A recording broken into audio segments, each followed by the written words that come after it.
एक नगर में भोला सेठ नाम का एक व्यापारी रहता था। वैसे तो एक समय उसकी गिनती नगर के सबसे अमीर व्यापारियों में की जाती थी, लेकिन अब वह सिर्फ नाम का ही सेठ रह गया था। उसका व्यापार बंद होने की कगार पर आ गया था। उसके ऊपर बहुत सारा कर्ज लग चुका था।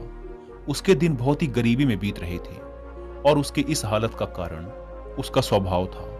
वह एक बहुत ही शांत और भोला स्वभाव का व्यक्ति था।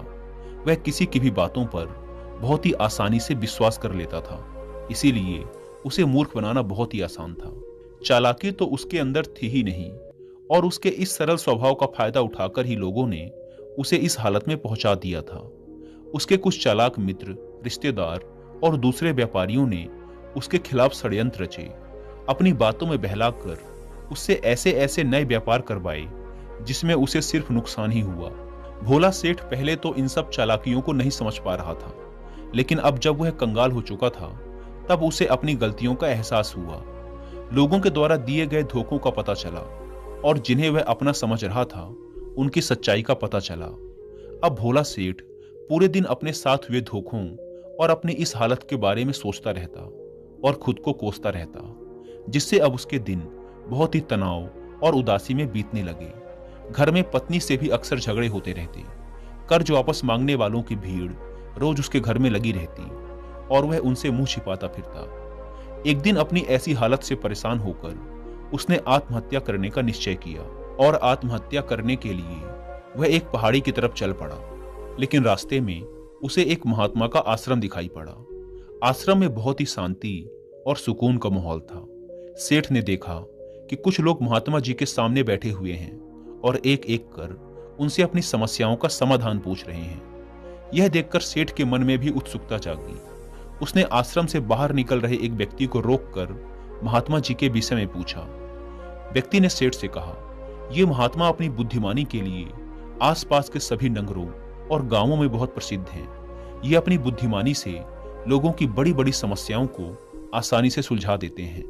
ये लोगों की मन की बातों को जानने और उनके झूठ पकड़ने में माहिर हैं, क्योंकि इन्होंने मानव स्वभाव के विषय में गहराई से अध्ययन कर रखा है और उसे समझने में महारत हासिल कर रखी है। इनके लिए किसी से भी अपनी बात मनवा लेना चुटकियों का खेल है, इसीलिए इन्हें चालाक संत भी कहा जाता है। अगर तुम्हारी भी कोई समस्या है तो तुम उसका समाधान इनसे पूछ सकते हो। इतना कहकर वह व्यक्ति वहां से चला गया। इसके बाद सेठ चुपचाप महात्मा जी के सामने बैठी भीड़ के पीछे जाकर बैठ गया और अपनी बारी का इंतजार करने लगा। शाम होते होते सारी भीड़ वहां से चली गई। अंत में सेठ की बारी आई। सेठ ने महात्मा जी को प्रणाम किया और बहुत ही दुखी मन के साथ अपने साथ घटी सभी घटनाओं को कह सुनाया। महात्मा जी ने सेठ की बात पूरे ध्यान से सुनी और फिर शांत स्वर में उत्तर दिया। व्यक्ति को इतना भी भोला और सरल नहीं होना चाहिए कि वह हर किसी की बात पर भरोसा कर ले और दूसरों के कहने पर कुछ भी करना शुरू कर दे। व्यक्ति के अंदर थोड़ी सी समझदारी और चालाकी का होना बेहद आवश्यक है। चालाकी इसलिए नहीं ताकि वह दूसरों का फायदा उठा सके या उन्हें मूर्ख बना सके, बल्कि इसलिए ताकि वह दूसरे चालाक लोगों की चालाकी से खुद को बचा सके, खुद का नुकसान होने से बचा सके और दूसरे कमजोर लोगों की मदद कर सके। आज मैं तुम्हें सिखाऊंगा कि कैसे तुम लोगों से जो चाहते हो वो सब कुछ हासिल कर सकते हो। आज मैं तुम्हें कुछ ऐसे तरीके सिखाऊंगा जिनका उपयोग करके तुम लोगों और परिस्थितियों को अपने बस में कर सकते हो। साथ ही आज तुम ये भी जानोगे कि कैसे चालाक और धोखेबाज लोगों को पहचानना है और उनसे खुद को बचाना है। इस तरह से तुम एक सीधे साधे व्यक्ति से एक समझदार व्यक्ति बन सकते हो। लेकिन आज जो तरीके मैं तुम्हें बताने वाला हूं उनका उपयोग किसी गलत काम के लिए मत करना, बल्कि खुद की और दूसरों की सुरक्षा व भलाई के लिए करना। तो अब मेरी बातों को ध्यान से सुनना। हम जिस दुनिया में रहते हैं वहां तुम्हें कुछ ऐसे चालाक लोग मिलेंगे जो खुद की जिंदगी चलाने के लिए भोले भाले लोगों का इस्तेमाल करते हैं। अब तुम्हें इन्हें पहचानना कैसे है? जो लोग बहुत ज्यादा बातों को समझाते हैं तुम्हें उन पर ध्यान देना चाहिए, क्योंकि ये लोग भरोसे की कमी को पूरा करने के लिए बहुत ज्यादा शब्दों का प्रयोग करते हैं। तुम्हें उन पर ध्यान देने की जरूरत है, क्योंकि वो लोग अपने झूठ से तुम्हें बेवकूफ बनाने की कोशिश कर रहे हैं। जो लोग एक ही चीज के बारे में बार बार बोलते हैं वो झूठे हो सकते हैं। ऐसे लोग बहुत से उदाहरण और जानकारी देते हैं ताकि तुम्हें उनकी बातों पर भरोसा हो सके। तुम जिस इंसान के साथ बात कर रहे हो उसका असली रंग जानने का तरीका है कि तुम उसकी बातों को दोबारा सुनो। फिर वो जिस तरह से अपनी कहानी सुनाएगा उससे तुम्हें पता चल जाएगा कि वह झूठा है कि नहीं। जब तुम उसे दोबारा सुनो तो इस बात पर ध्यान दो कि दोनों ही बार उसने तुम्हें एक ही कहानी सुनाई कि नहीं। दूसरी बात, जब तुम किसी ऐसे इंसान को जानते हो जो दूसरों से झूठ बोलता है तो उस पर कभी भी भरोसा मत करो, क्योंकि जो व्यक्ति दूसरों से झूठ बोलता है वो तुमसे भी जरूर झूठ बोलेगा। साथ ही तुम्हें उन लोगों से भी सावधान रहना चाहिए जो ये दावा करते हैं कि उनके पास पहले बहुत सारा पैसा था जो अब डूब गया है, जिससे ये पता चलता है कि जिस इंसान से तुम बात कर रहे हो वो जो कुछ बोल रहा है वो झूठ है। हाँ, हो सकता है कि कभी सच में उसके पास बहुत सारा पैसा रहा हो और अब वह दिवालिया हो गया है। इसीलिए समझदारी इसी बात में है कि ऐसे व्यक्ति से कभी भी पैसों को लेकर समझौता नहीं करना चाहिए। जो इंसान खुद ही पैसों को संभालने के बारे में कमजोर है उससे पैसों के बारे में सलाह लेना अक्लमंदी नहीं है। तुम्हें नाकाबिल लोगों से भी सावधान रहने की जरूरत है, क्योंकि अगर कोई इतना काबिल नहीं है कि वह जरूरी बातों का ख्याल रख सके तो ऐसे लोग अपने व्यापार या काम को संभाल नहीं सकते। एक सच्चा समझदार व्यक्ति अपना ध्यान ज्यादा जरूरी समस्याओं की ओर रखता है, ना कि फालतू के कामों में। एक बात और कि जो इंसान हमेशा अपनी बात दोहराता है और बात बात पर वादे करता है, कस्में खाता है, वो झूठा होता है। इसीलिए ऐसे व्यक्ति का कभी भी भरोसा नहीं करना चाहिए। दूसरी बात, अगर तुम्हें लगता है कि किसी भी इंसान के साथ हमेशा अच्छा व्यवहार करके तुम्हें तुम्हारी इच्छा के अनुसार परिणाम मिलेगा तो तुम गलत हो। तुम्हें यह बात याद रखनी चाहिए कि लोगों को सिर्फ वही चाहिए होता है जिसे वो कभी हासिल नहीं कर पाए। तो अगर तुम्हें सामने वाले से अपना काम करवाना है तो उसे बार बार ये भरोसा दिलाओ कि तुम उसे वो चीज दिला सकते हो जिसे वो खुद हासिल नहीं कर पाया। इसे और असरदार बनाने के लिए तुम्हें 2 नियमों पर ध्यान देना चाहिए। पहला, जिस इंसान को तुम अपने काबू में करना चाहते हो उसे वो देना शुरू कर दो जो वो चाहता है। दूसरा, उस इंसान को तुम तब देखो जब वो तुम्हारे नियंत्रण में आ जाता है। देखो कि उसे कैसे तकलीफ पहुंचती है जब तुम उसे वो देना बंद कर देते हो जो वो चाहता है। जब भी तुम्हें लगे कि वो इंसान तुम्हें हल्के में लेने लगा है तो उससे वो चीज वापस ले लो जो तुमने उसे दी थी। ये चीज सामने वाले को एक कमी और खालीपन का एहसास करवाएगी, जिससे वो फिर से तुम्हारी बात मानने को तैयार। जब कोई इंसान ऐसा बर्ताव करता है कि उसे सब कुछ मालूम है तो निश्चित तौर पर तुम एक ऐसे व्यक्ति से बात कर रहे हो जिसके पास दिमाग की कमी है। असलियत ये है कि जो व्यक्ति ये मानता है कि उसे कुछ नहीं पता, अंत में वही सबसे बुद्धिमान निकलता है और बाजी मार जाता है। अगर तुम्हें अपने आसपास के लोगों और परिस्थितियों का नियंत्रण अपने हाथ में लेना है तो नरम और विनम्र बनना ही सबसे अच्छा तरीका होता है। इससे ये दिखता है कि तुम लोगों से बहस या झगड़ा नहीं करना चाहते हो। अपने शरीर के हाव भाव को भी विनम्र रखो। लोगों को जब एक बार पता चल जाता है कि तुम बहुत कुछ जानते हो तो तुम्हारी सफलता या असफलता को तुम्हारे ही खिलाफ उपयोग किया जाएगा। तुम्हारी नाकामयाबी पर तुम्हारा अपमान किया जाएगा और तुम्हारी कामयाबी पर लोग तुमसे नफरत करना शुरू कर देंगे। और जब तुम लोगों के सामने ऐसे दिखाते हो कि तुम्हें सब कुछ पता है तो लोगों से अपनी बात मनवाने की तुम्हारी तरकीब असफल हो जाती है। लोग तुम पर उन्हें इस्तेमाल करने का आरोप लगा सकते हैं और वो तुम्हारी योजना के आगे बढ़ने से पहले ही तुम्हें मौका दिए बिना मना कर देंगे। हमारे नादान, अनजान व विनम्र बने रहने से लोगों को हम पर शक नहीं होता कि हम उनसे अपना काम निकलवा रहे हैं। जो व्यक्ति अपने इरादों और भावनाओं को छुपाने में जितना माहिर होगा वह उतनी ही आसानी से लोगों को अपने नियंत्रण में ले सकता है। जब लोगों को लगेगा कि तुम नरम हो और तुम्हारा झगड़ने का स्वभाव नहीं है तो वो आगे बढ़कर तुम्हारी मदद करना चाहेंगे और हो सकता है कि तुम्हें अपने बारे में वो जानकारी दे दें जिसका उपयोग तुम उन्हें काबू में करने के लिए कर सकते हो। और वो ये सारी जानकारी सिर्फ इसीलिए तुम्हें देंगे क्योंकि उन्हें भरोसा होगा कि तुम उनसे कभी नहीं लड़ोगे। वह व्यक्ति जो यह मानता है कि उसके अंदर सुधार की गुंजाइश है, उसके सफल होने की संभावना कई गुना बढ़ जाती है। इससे व्यक्ति के अंदर विनम्रता भी आती है क्योंकि उसे लगता है कि अभी उसे बहुत कुछ सीखना है। लेकिन जिस व्यक्ति को ये लगता है कि वह बहुत कुछ जानता है वह आसानी से बेवकूफ़ बन जाता है। साथ ही एक गृहस्थ व्यक्ति के रूप में तुम्हें इस बात पर भी ध्यान देना चाहिए कि तुम्हारा धन कहाँ जा रहा है और तुम तब तक अपने मेहनत से कमाए धन को खर्च मत करो जब तक तुम्हें वो चीज़ ना मिल जाए जो तुम उस धन के बदले लेना चाहते हो। इसका मतलब है कि अगर तुम बिना सामान लिए पैसे दे देते हो तो तुम्हारे साथ धोखा होने की संभावना बढ़ जाती है। ऐसा हो सकता है कि अगर किसी ने तुम्हारा पैसा पहले ही रख लिया हो तो वो अपने वादे को पूरा ना करे। इसीलिए सुरक्षित रहने के लिए उस इंसान को अपना पैसा रखने देने से पहले वो हासिल कर लो जो तुम उससे पाना चाहते हो। चौथी बात, लोगों से अपनी बात मनवाने का सबसे अच्छा तरीका ये जान लेना है कि तुम किसके दिमाग को बदल सकते हो और किसके नहीं।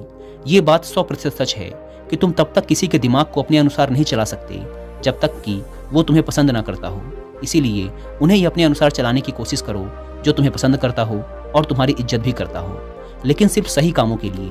इस बात का ध्यान रखना, अगर तुम किसी ऐसे व्यक्ति को अपने अनुसार चलाने का प्रयास करोगे जो तुम्हें पसंद नहीं करता, तो तुम्हारा सारा समय, प्रयास और धैर्य बेकार चला जाएगा। इसके अलावा जब भी तुम ऐसे व्यक्ति को बदलने की कोशिश करोगे तो वो तुम्हारे साथ बहस करेगा। चाहे कुछ भी कर लो, तुम ऐसे व्यक्ति का मन कभी भी नहीं बदल पाओगे। इससे पहले कि तुम्हारी बात बहस में बदल जाए, तुम्हें अपनी कोशिश बंद करनी होगी और पीछे हटना होगा। याद रखना, तुम सिर्फ उन्हीं लोगों को बदल सकते हो जो तुम्हें पसंद करते हैं और तुम्हारी इज्जत करते हैं। इसीलिए जिसे बदलना हो या अपने अनुसार चलाना हो, उससे पहले अच्छा रिश्ता कायम करो और दोस्ती बढ़ाओ। इतना कहने के बाद महात्मा जी थोड़ी देर के लिए रुके और फिर आगे कहना शुरू किया। अब मैं तुम्हें कुछ ऐसे तरीके बताऊंगा जिसका उपयोग करके चालाक और धोखेबाज लोग दूसरों को बेवकूफ़ बनाते हैं और उनका गलत फायदा उठाते हैं। पहला तरीका, चालाक व्यक्ति को जब अपना कोई काम करवाना होता है तो वह अपने इरादों को पूरी तरह से छिपा के रखता है, यानी वह झूठ बोलता है, सबसे महत्वपूर्ण बात को छिपाता है और सिर्फ उतना ही हमें बताता है जितना वह चाहता है कि हम जानें। दूसरा तरीका, वह व्यक्ति जो चालाक है और दूसरों को गुमराह करना चाहता है, वह हमेशा यही प्रयास करेगा कि वह ज़्यादा से ज़्यादा लोगों का ध्यान अपनी ओर आकर्षित कर सके, क्योंकि इसी प्रकार से वो एक समूह का सबसे महत्वपूर्ण हिस्सा बन सकता है और लोगों को गुमराह कर सकता है या अपने फायदे के लिए उनका उपयोग कर सकता है। तीसरा तरीका, जो गुमराह करने वाला धोखेबाज व्यक्ति होता है, वह लोगों की भावनाओं के साथ खेलना अच्छे से जानता है। वह अलग अलग मौक़ों पर अपने फायदे के हिसाब से अलग अलग भावनाएं व्यक्त करता है, लेकिन सिर्फ दिखावे के लिए। जैसे कभी ज़्यादा गुस्सा करेगा, कभी बहुत विनम्र बन जाएगा, कभी बहुत दोस्ताना व्यवहार करेगा तो कभी उदास हो जाएगा। जिस व्यक्ति के साथ जिस तरीके से उसका काम बनेगा, वह उसके साथ वैसा ही व्यवहार करेगा।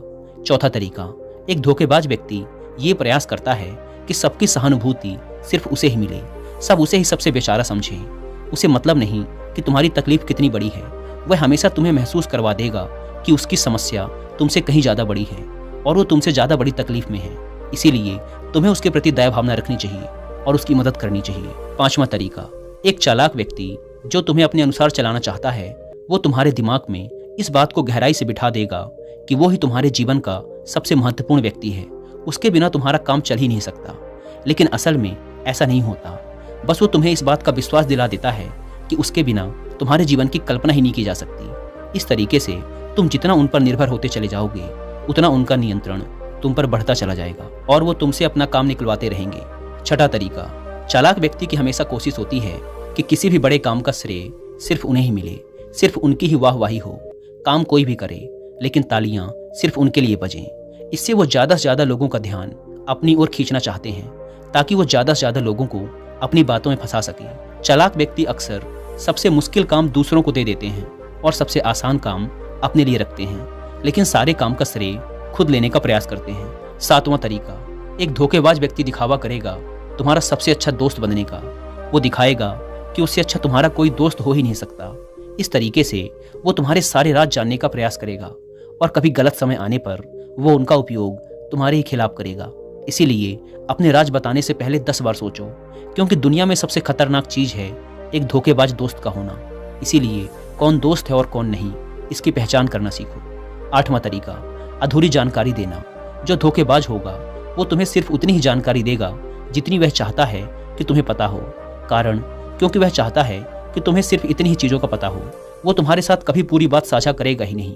वो सबसे महत्वपूर्ण बातें छिपा लेगा ताकि समय आने पर वो उनका उपयोग कर सके और सारा श्रेय ले सके या अपना काम निकलवा सके। नौवां तरीका, चालाक व्यक्ति कभी भी अपनी बात पर खरा नहीं उतरेगा। समय आने पर वो अपनी बात से मुकर जाएगा। अब इसका कुछ भी कारण हो सकता है, या तो वो चाहता है कि तुम्हारा वो काम ही ना हो, या फिर वो जानबूझकर ऐसा कर रहा है। यह उसके इरादे पर निर्भर करता है। 10वां तरीका, वो ऐसा दिखावा करते हैं जैसे कि उन्हें कुछ पता ही ना हो। वही सबसे ज़्यादा मासूम है। हालांकि उन्हें उस समय उस घटना या चीज़ के बारे में सब कुछ पता होता है, लेकिन वो फिर भी तुम्हारे ही मुंह से सब कुछ सुनना चाहेंगे। क्यों? क्योंकि कल अगर उनके मुंह से ऐसा कुछ निकल गया जो नहीं बोलना चाहिए था, तो वो तुम्हारा नाम ले सकें कि मुझे तो उसने बताया था। या फिर वो मासूम इसलिए भी बने रहते हैं ताकि वो जिम्मेदारियों से बच सकें। ज़्यादा काम जो उन्हें मिल सकता था उसके भार से बचे रहें। वो जानबूझकर ऐसा करते हैं ताकि कोई उन पर ध्यान न दे और वो बड़े कामों से बच सके। 11वां तरीका, दूसरों की तरफ उंगली उठाना या फिर दूसरों को दोष देना। चालाक और धोखेबाज व्यक्ति चाहेगा कि उसके हाथ हमेशा खाली रहें, मतलब कि उसे कोई मेहनत या जिम्मेदारी वाला काम ना करना पड़े। इसीलिए वो दूसरों की तरफ उंगली करते रहते हैं कि मुझे ये काम अच्छे से नहीं आता, उसे अच्छे से आता है। या फिर दूसरी स्थिति ये आती है कि कहीं उनकी पोल खुलने वाली होती है या उनकी इज्जत पे बात आ जाए, तब भी वो अपनी गलती का दोष दूसरों पर ही डालते हैं। 12वां तरीका, एक गुमराह करने वाला धोखेबाज व्यक्ति हमेशा झूठी तारीफ करेगा। वो वही बोलेगा जो सामने वाला उसे सुनना चाहता है, और वो ऐसा तब तक करेगा जब तक उसका काम नहीं निकल जाता। उसके बाद वो उसी व्यक्ति की लोगों के सामने बुराइयां करेगा और उसकी कमियां गिनाएगा। 13वां और आखिरी तरीका, वो तुम्हारे निर्णयों पर अपना नियंत्रण रखने का प्रयास करेगा। सबसे पहले एक धोखेबाज और चालाक व्यक्ति तुम्हारा सबसे अच्छा मित्र या हितैषी बनने का प्रयास करेगा। उसके बाद जब उसे भरोसा हो जाएगा कि तुम उस पर आंख मूंद कर विश्वास करने लगे हो, तो वो तुम्हारे निर्णय खुद लेने का प्रयास करेगा और तुम्हें यह महसूस करवा देगा कि जो निर्णय उसने तुम्हारे लिए लिए हैं वही निर्णय तुम्हारे लिए सबसे फायदेमंद हैं, जबकि अंत में इसका फायदा सिर्फ उस चालाक व्यक्ति को ही मिलने वाला है। तो ये थे वो तरीके जिनका उपयोग करके तुम लोगों से अपनी बात मनवा सकते हो और चालाक व धोखेबाज लोगों की पहचान करके उनसे बच सकते हो। भोला सेठ को अब अपने सभी प्रश्नों का उत्तर मिल चुका था। उसने इस अनमोल जानकारी के लिए महात्मा जी का धन्यवाद किया और अपने घर वापस लौट गया। दोस्तों, उम्मीद है कि आपको ये वीडियो पसंद आई होगी और जाने से पहले एक बार फिर याद दिला